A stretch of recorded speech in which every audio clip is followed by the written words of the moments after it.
China और Russia की friendship और उनका रेबेलियस एटीट्यूड एक बार फिर से चर्चा में आया।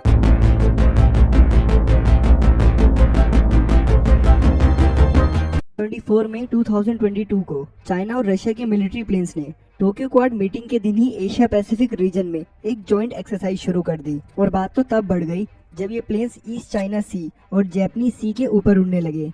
एक पल ये भी आया कि वो जापान एयरबेस के इतने करीब पहुंच गए कि जापान को क्वाड मीटिंग होस्ट करने के साथ ही अपने एयरफोर्स को इन प्लेन्स के पीछे भेजना पड़ा, जब तक इनकी ये जॉइंट एक्सरसाइज चलती रही। क्वाड एक 4 कंट्रीज का ग्रुप है जिसमें यूएस को रिप्रेजेंट करते हुए प्रेसिडेंट जो बाइडेन, ऑस्ट्रेलिया के newly elected prime minister Anthony Albanese, Japan के प्राइम मिनिस्टर फूमियो किशिडा और इंडिया को रिप्रेजेंट करते हुए प्राइम मिनिस्टर नरेंद्र मोदी शामिल थे। क्वाड नेशंस हर साल मीटिंग करते हैं इंडो पैसिफिक फोरम में इकोनॉमिक एंड पॉलिटिकल स्ट्रेटेजीज को डिस्कस करने के लिए। ये बात सबको पता है कि क्वाड को एंटी ग्रुप ऑफ चाइना के नाम से भी जाना जाता है, क्योंकि इस दौरान चाइना से आगे बढ़ने के प्लान्स को भी डिस्कस किया जाता है। इस साल क्वाड की ये 4th मीटिंग थी और इन पर्सन 2nd मीटिंग थी, जिसको होस्ट किया था जापान ने अपने कैपिटल टोक्यो में।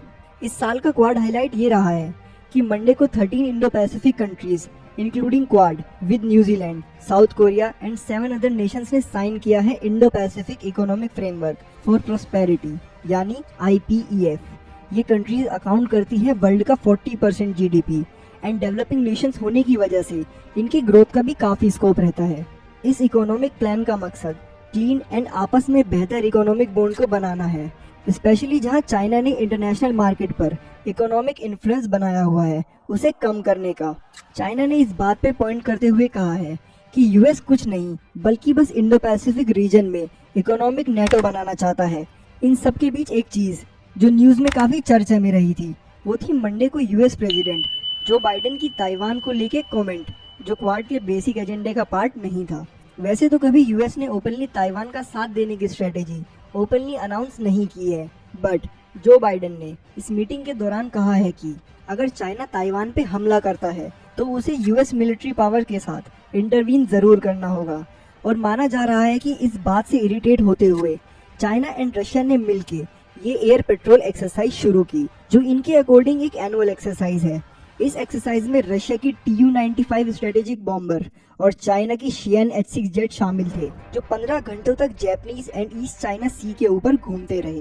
बात यहाँ तक बढ़ गई कि जापान एंड साउथ कोरिया को अपने जेट्स भेजने पड़े, जो इन प्लेन्स के बीच तब तक लगे रहे जब तक उनकी ये एक्सरसाइज खत्म नहीं हो गई। जापान के डिफेंस मिनिस्टर का कहना है कि दोनों कंट्रीज की ये हरकत बस एक चाल थी कि वे क्वाड को गुस्सा दिला सकें और परेशान कर सकें। और दूसरी तरफ यूएस के ऑफिशियल्स का कहना है कि ये एक सोची समझी प्लानिंग थी जो ये दर्शाती है कि दोनों देश आपस में कितने कोऑपरेटिव हैं। इसी क्वाड मीटिंग के दौरान कंट्रीज ने ये भी अनाउंस किया कि एक maritime domain awareness surveillance initiative लिया जाए ताकि चाइनीज इलीगल फिशिंग को रोका जा सके। चाइना की मनमानियों को खत्म करने के लिए ये कदम लिया गया है। चाइना एंड रशिया के बॉम्बर्स के नेक्स्ट डे ही चाइना ने एक शॉर्ट अनाउंसमेंट देते हुए कहा है कि वो ताइवान के around water and air space में एक कॉम्बैट ड्रिल ऑर्गेनाइज करेगा, जो ऑब्वियसली एक मैसेज होगा यूएस के लिए और उसके ताइवान को सपोर्ट करने के डिसीजन के लिए। और चाइना उसके साथ ही 10 स्मॉल पैसिफिक नेशंस के साथ एक एग्रीमेंट करना चाहता है, जिसमें सोलोमन आइलैंड्स, किरिबाश, समोआ, फिजी के साथ और भी नेशंस हैं। और माना जा रहा है चाइना इन कंट्रीज को फ्री ट्रेड भी ऑफर करेगा ताकि उसके रिलेशंस इन कंट्रीज के साथ और भी स्ट्रॉन्ग हो सके। वैसे तो क्वाड मीटिंग के दौरान रशिया की खुल के निंदा की गई और कहा गया कि यही वो समय है जब क्वाड कंट्रीज को एकजुट होकर रहना चाहिए। इसमें इंडिया ने ऑब्वियसली अपनी तरफ से कुछ नहीं कहा, क्योंकि इंडिया और रशिया के रिलेशंस बहुत ही पुराने और मजबूत हैं, जिन्हें वो खराब बिल्कुल भी नहीं करना चाहेगा। उसी के साथ इस रिपोर्ट में इंडिया के पास में हुए कई टेररिस्ट अटैक को भी मेंशन किया गया है और कहा गया है कि क्वाड कंट्रीज किसी भी रूप में, चाहे फाइनेंशियली, लॉजिस्टिकली या मिलिट्री सपोर्ट, किसी भी टेरर ग्रुप्स को देने से बचेंगी। यूक्रेन इन्वेजन से पहले से ही चाइना रशिया का साथ दे रहा है यूक्रेन को जीतने के लिए, और रशिया का भी चाइना को फुल सपोर्ट है ताइवान पर इन्वेजन करने के लिए।